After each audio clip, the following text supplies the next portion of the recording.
Kottayam medical കോളേജിൽ കെട്ടിടം തകർന്നു വീണുണ്ടായ അപകടത്തിൽ മരിച്ച ബിന്ദുവിന്റെ കുടുംബം നവീകരിച്ച് വീട്ടിലേക്ക് താമസം മാറി. ഈ അവസരത്തിൽ ആ കുടുംബം സർക്കാരിനൊപ്പം നന്ദി പറയുന്ന മറ്റൊരാളുണ്ട്, ചാണ്ടിയുമ്മൻ. അദ്ദേഹം ആ സംഭവത്തിൽ ചെയ്ത കാര്യങ്ങൾ അത്ര പെട്ടെന്ന് മറക്കാനാകില്ല. അത് ആ കുടുംബവും പറയുന്നുണ്ട്, ചാണ്ടിയുമ്മനെ മറക്കാനാകില്ല എന്ന്. അന്ന് കെട്ടിടം വീണു ബിന്ദു മരണപ്പെട്ടപ്പോൾ ശക്തമായി പ്രതികരിക്കുന്ന ചാണ്ടിയുമ്മനെയാണ് കണ്ടത്. അറസ്റ്റ് വരെ ചെയ്യാനുള്ള നടപടികൾ പോലീസ് എടുത്തത് നമ്മൾ കണ്ടു. അപകടം നടന്ന് ഏതാനും ദിവസങ്ങൾക്കുള്ളിൽ കുടുംബത്തിന് ഉമ്മൻചാണ്ടി ഫൗണ്ടേഷൻ പ്രഖ്യാപിച്ച ധനസഹായമായ 5 ലക്ഷം രൂപ ചാണ്ടിയുമ്മൻ കൈമാറിയിരുന്നു. രക്ഷാപ്രവർത്തനം ആരംഭിക്കാൻ വൈകിയെന്നാരോപിച്ചാണ് MLAയുടെ പ്രതിഷേധം. അപകടമുണ്ടായപ്പോൾ തന്നെ രക്ഷാപ്രവർത്തനത്തിനുള്ള ശ്രമങ്ങൾ വേണ്ട രീതിയിൽ കൈകാര്യം ചെയ്തില്ല. ആളൊഴിഞ്ഞ് കെട്ടിടമെന്ന് പറഞ്ഞ് തെറ്റിദ്ധരിപ്പിച്ചു. തെറ്റായ വാർത്തകൾ പരത്താൻ ശ്രമിച്ചു. രക്ഷാപ്രവർത്തനം വൈകിയതിന് കാരണം ഇതാണെന്നും ചാണ്ടിയുമ്മൻ പറഞ്ഞു.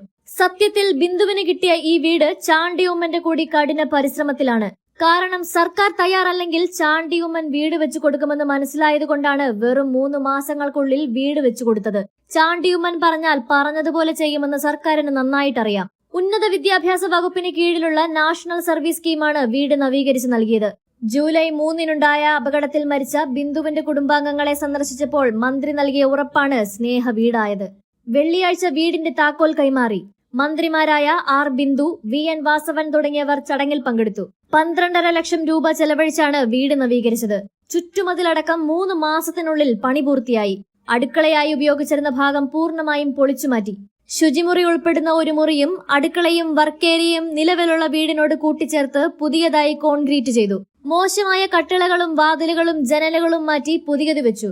മുൻഭാഗത്ത് സംരക്ഷണ ഭിത്തി കെട്ടി ബലപ്പെടുത്തി. മുറ്റത്ത് ഷീറ്റ് പാകി. പുതിയ സെപ്റ്റിക് ടാങ്കും നിർമ്മിച്ചു. വീട്ടിലേക്കെത്താൻ പുതിയ കൈവരിയും സ്ഥാപിച്ചിട്ടുണ്ട്. സർക്കാരും ഈ നാടും ഞങ്ങളെ ചേർത്തു നിർത്തി. മകളുടെ ചികിത്സയും മകന്റെ ജോലിയും ഉറപ്പാക്കി. വീടും യാഥാർത്ഥ്യമാക്കി. ഒരുപാട് നന്ദി. ബിന്ദുവിന്റെ ഭർത്താവ് വിശ്രുതൻ പറഞ്ഞു. അടിസ്ഥാന പ്രശ്നങ്ങൾ പരിഹരിച്ചും സൗകര്യങ്ങൾ മെച്ചപ്പെടുത്തിയും ഒരുങ്ങിയ വീട് വലിയ ദുഃഖത്തിലും കുടുംബത്തിന് ആശ്വാസമേകട്ടെയെന്ന് താക്കോൽ കൈമാറ്റ ചടങ്ങിന് പിന്നാലെ മുഖ്യമന്ത്രി പിണറായി വിജയൻ ഫേസ്ബുക്കിൽ പങ്കുവച്ച കുറിപ്പിൽ പറഞ്ഞു.